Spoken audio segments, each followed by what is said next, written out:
A tale well calculated to keep you in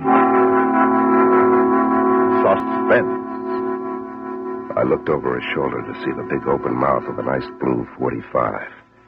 And suddenly I knew what a man feels like when he's just finished digging his own grave.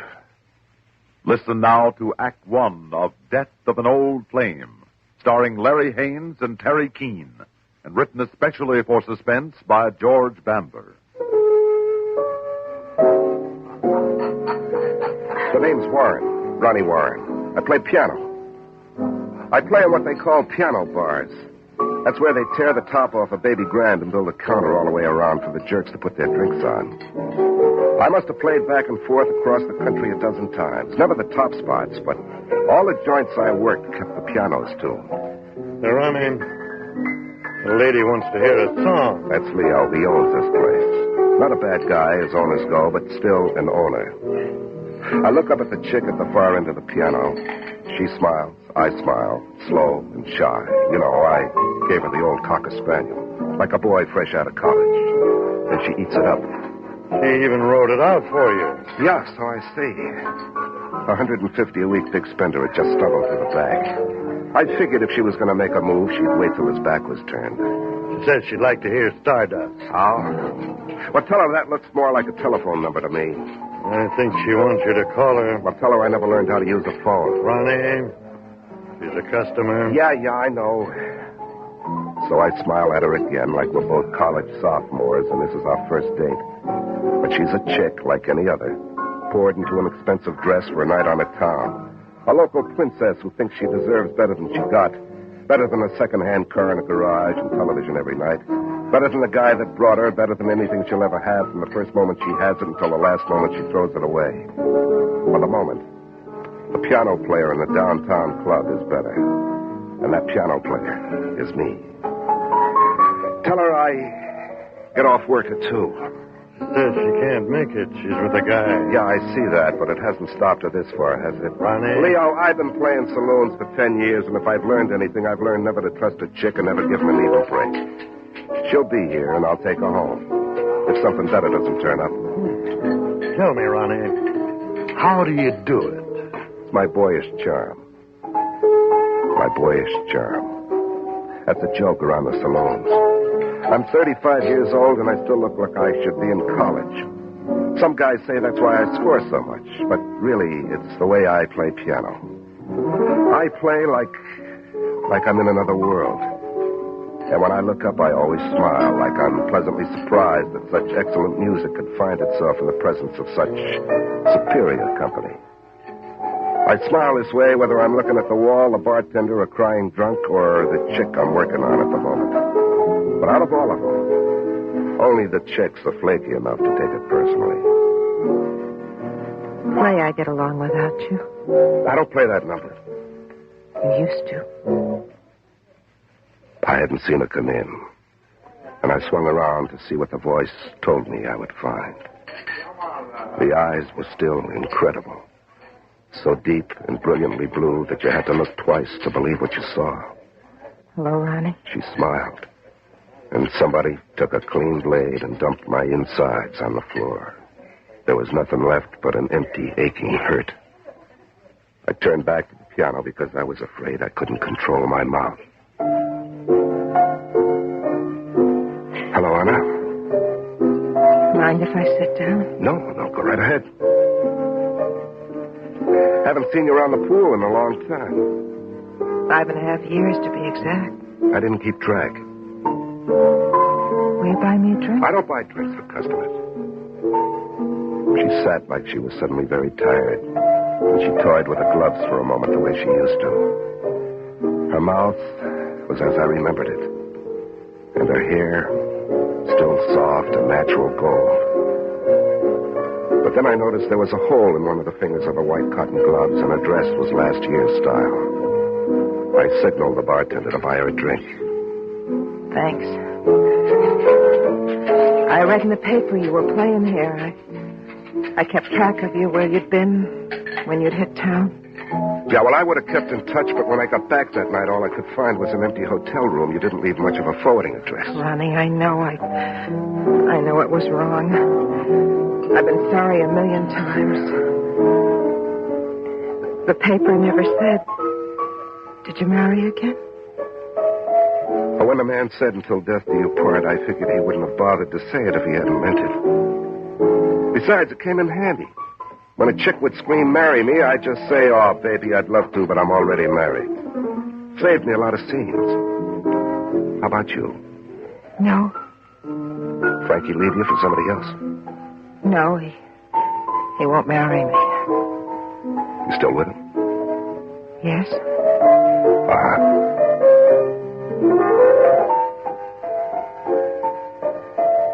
Ronnie, play our song. Now, you heard me before. I don't play that Ronnie, song. please, I haven't heard it in so long. Well, I forgot how it goes. I don't believe that. Please, just once more for old time's sake. Please.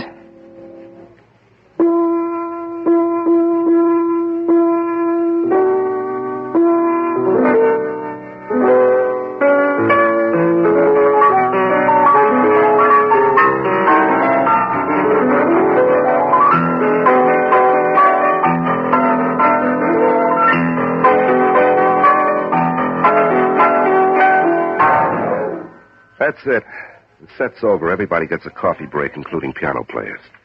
Come on, Anna. What's the pitch? You don't just run out and then pop up 6 years later for nothing. What do you want? Ronnie, I need help. What kind of help? Frank's flat. We don't have a cent. What do you want me to do, loan him money? No. Well, then what? He knows where he can make a score. He figures if he can make one good score, we can leave town and start all over again, maybe go to another country. What score? Frank knows where there's $500,000 worth of furs just waiting to be picked up. It's an inside job. He'd handle it himself, except he'd be the first one they'd suspect. All you gotta do is help me load the truck and drive. Now, let me get this straight. You want me to help you make a heist, risk a prison rap so you can have enough money to take your boyfriend Frankie someplace else where he can live happily ever after? Ronnie, you'd get half the take. Anna, the last thing I want is your money. Ronnie, please. Look, I know I shouldn't ask you, but there's no place else I can turn, nobody else I can trust. I wanted to take her in my arms and tell her everything would be all right. Because in the heart of every cynic lie the fragments of one great dream. And in the heart of every lady killer smolders the embers of one great love. So when she said, please, Ronnie, just this once. I said, okay, Anna, just this once. For old time's sake.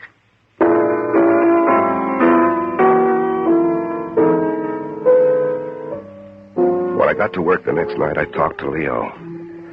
Boss man, look, I have some business from 10 till 12 tonight. I'd like out. It's important? Yeah, it's so important that if anybody should ask, I'd be much obliged if you'd say I spent the time sleeping off a hangover on your office couch. Okay. But let me give you a little piece of advice. Like, I don't want to know. But if this important business has anything to do with that broad I saw you talking to last night, I'd watch my step. Why?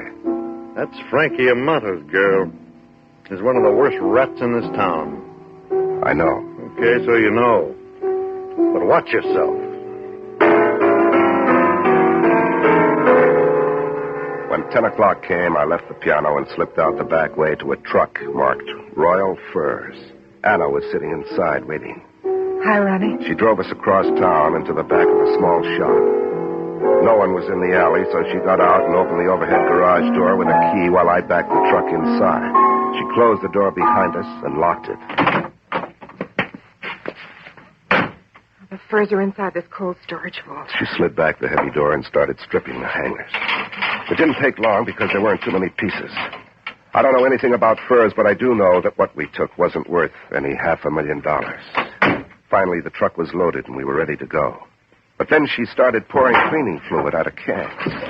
Look, help me spread this stuff around, huh? What for? So we can set fire to the place. Why? So we can destroy it. Frank says we have to set fire to the place to burn all the evidence. Look, you didn't mention anything about a fire before. Honey, I didn't because I was afraid you wouldn't go through with it if I did. Well, of course I wouldn't. Taking a few furs is one thing, but arson is something else. Somebody could get killed. We have to. Right now, Frank is playing cards with the guy that owns this place. We have to fix his alibi with the time of the fire. Oh, I see. All that matters is Frank and his alibi, huh? All that matters is that Frank is safe. That he's got somebody to steal for him, to lie for him, and for what? What does he do for you, Anna? Answer me. What does he do for you? Honey, please. Come on, answer me. What does he do for you? Nothing. Then what do you stay with him for? You happy being turned into a two-bit thief to do his dirty work for him, and for what? To lick his boots in gratitude? Are you happy, Anna? No. Then why, Anna? Why?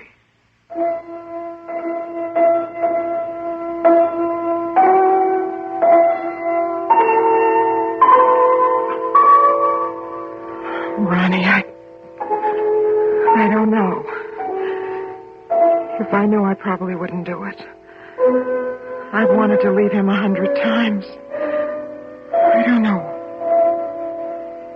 Just answer me one thing, baby. Do you love him? I don't know. Anna, answer me. Do you love him? No. I love you. Ronnie, please. I never stopped, Anna. Every town I hit, every place I went, I walked the places we used to walk and listened to the songs we used to sing. Please don't. You don't need this, Anna. Put it down. We could cut out of here, leave this town, and never come back. No. We could start all over again, right from the very beginning, Anna. Make it like it was before, only better, 100 times better. Ronnie, please, no. Look, we can't talk about it now. There isn't any time. Help me finish this, and then we can go to some place and talk about it. No. Ronnie, please. We've got to get out of here. No. Help me do this, and I'll never ask you for another thing as long as I live. No, Anna. Please, Ronnie, please. Okay. I'll do it. But on one condition. What? That after we burn this place, you'll come with me and promise never to see Frank again. Well? Okay, Ronnie. I took the can of cleaning fluid from her hands and started splashing it all over the back room and the cold storage vault while she got more of it down off the shelf. We splashed more of it on the loading dock and down the hall leading toward the front of the store. And then she stopped at a door marked office. In here. Why in the office? Frank says to make sure the whole store burns. Right away, it didn't sound right to me. But I splashed the stuff all over the walls, behind the desk, the plush carpet on the floor, the papers over the desk, everything. Until the room was reeking with cleaning fluid flames, until you could hardly breathe. And suddenly, little things I'd been noticing in the corner of my skull began to hit me wrong. It just didn't add up. Until now, Anna had been as cool as a cucumber, but now she was shaken so badly she could hardly hold a can in her hands. A long coil of rope lay on the top of a filing cabinet, looking strangely out of place. And then I noticed that all the mail spread across the desk was addressed to a Mr. Frank Amato. Now, wait a minute. This is Frank's office, isn't it? Ronnie, we gotta hurry. Come on, now, answer my question. This is Frank's office, isn't No. it? This is Frankie's office, and he wants it burned for a reason. Now, what is it? I don't know what you're talking Oh, about. yes, you do, Anna. You know a lot more about this setup than you're letting on. Now, what is it? Telling you what You I haven't know. leveled with me all night, have you? Stay away You from haven't me. leveled with me since the night we met. Don't touch Come on, me. answer me, Anna. What's going on? You heard the lady. Piano player, keep your hands off. I looked over her shoulder to see the big open mouth of a nice blue .45. And suddenly I knew what a man feels like when he's just finished digging his own grave.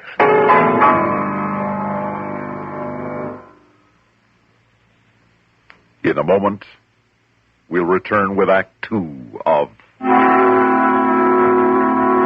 Suspense. Now, from DuPont comes the most advanced antifreeze and summer coolant ever developed for any car, new or old. Its name, Telar. T-E-L-A-R. Telar. It takes 1.5 gallons of Telar to protect the average full-size car down to zero. And at its new low price, your dealer can protect your car with Telar for only about $1 more than ordinary antifreezes, even less for compact cars. But, and this is important, once installed, DuPont Telar can be left in all year round, summer and winter, for as long as you keep your car. Any car, new or old.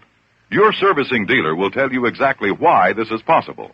In addition, Telar is specially recommended for modern aluminum engines. So ask your servicing dealer to install Telar antifreeze and summer coolant in your car.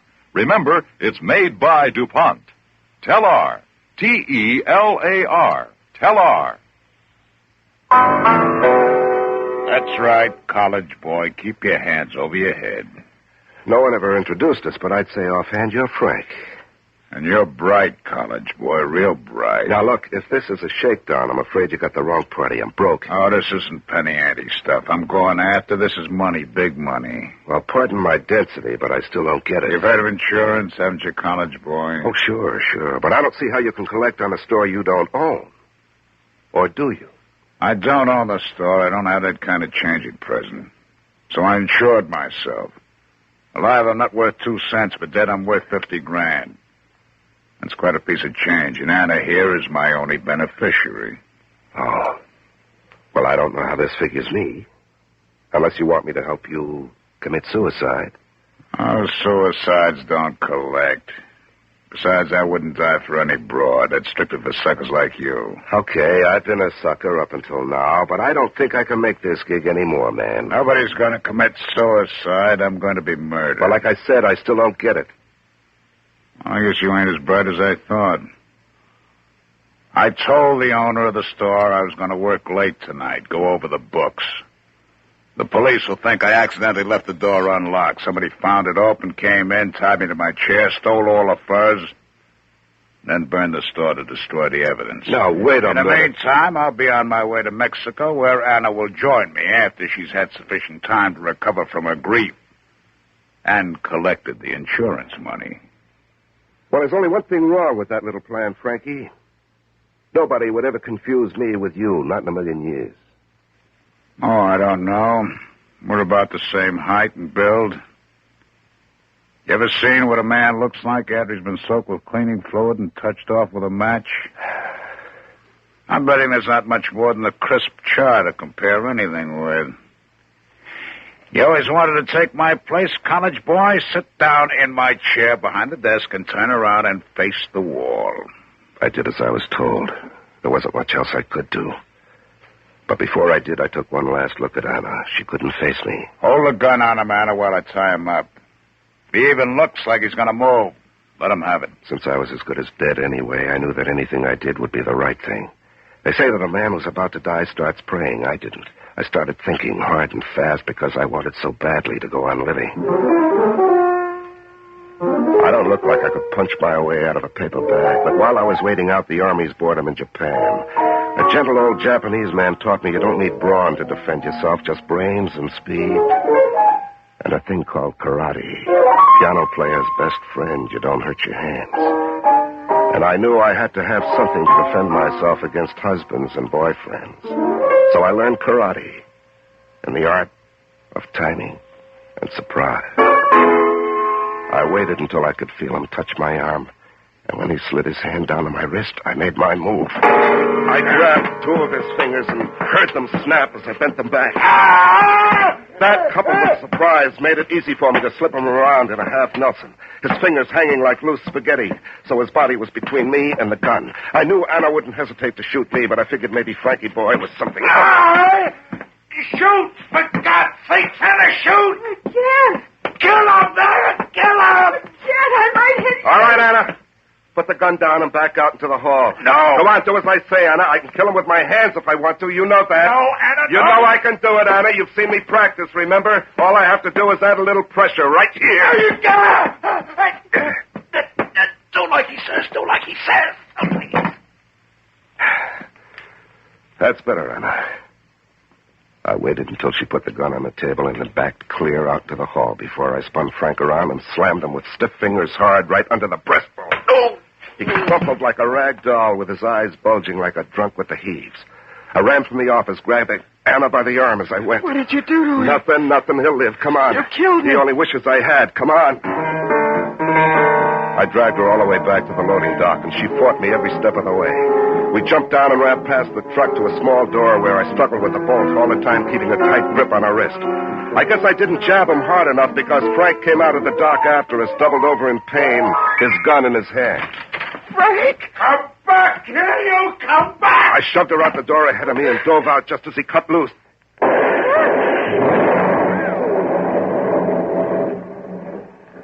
The shots were like matches in a gas tank.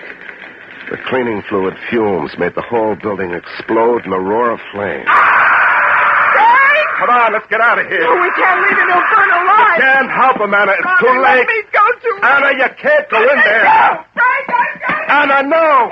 Anna, come back. Anna!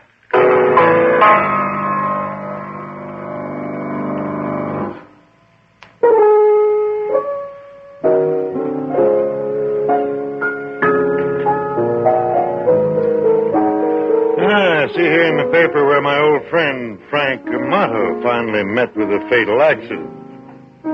He burned to death. Oh, that's so? It happened last night. I don't guess you'd know anything about it, would you? No. I don't guess I would. I didn't think so. The way the cops figured it, he was trying to rob the place where he worked and then burn the store to cover his tracks. And somehow he touched off the place ahead of time and burned him and the girl that was with him. That was a girl? Yeah. Yeah, probably the one that was in here last night. But they aren't sure yet. They haven't even been able to identify his body positively yet. That's too bad. Yeah. That's the way I thought you'd feel. I don't look now, but I think you've got a customer coming your way. I think I'll check the bar. Yeah, thanks, Leo.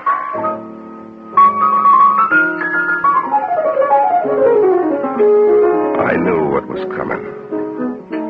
Without even looking, I knew. Do you know Stardust? I have to struggle to keep from choking. Do I know Stardust? But I don't let it show. I look up, slow and shy, and smile. And give her the old Cocker Spaniel. Stardust. It's a beautiful song about a beautiful girl. I was hoping you'd ask. Thank you. The pleasure's mine. I've been listening to you. You play very well. Thank you. It's been a long time since anyone said that. Most people just drink, pretend to listen. But not you. You're different. You're special. So, for a special girl, I'm going to play a special number. Not just something like Stardust.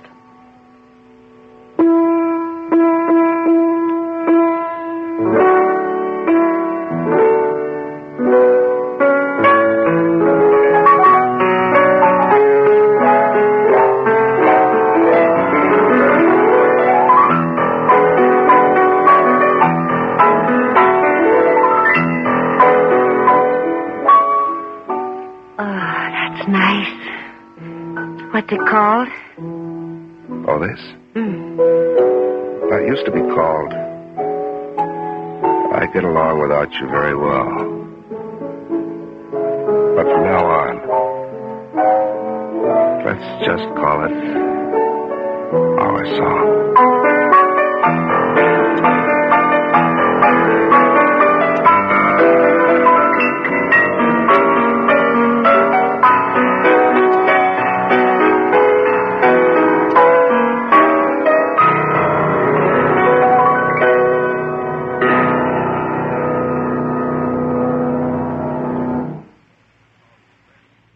Suspense. You've been listening to Death of an Old Flame, starring Larry Haynes and Terry Keane, and written especially for Suspense by George Bamber.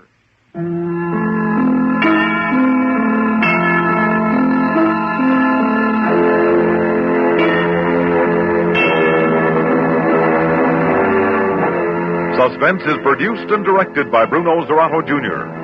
Special music for today's story of suspense was composed and performed by Norman Paris. Featured in tonight's story were Ralph Bell as Frank, Robert Donnelly as Leo, and Evelyn Juster as the girl. Listen again next week when we return with Till Death Do Us Part, written by Ben Kagan. Another tale well calculated to keep you in suspense.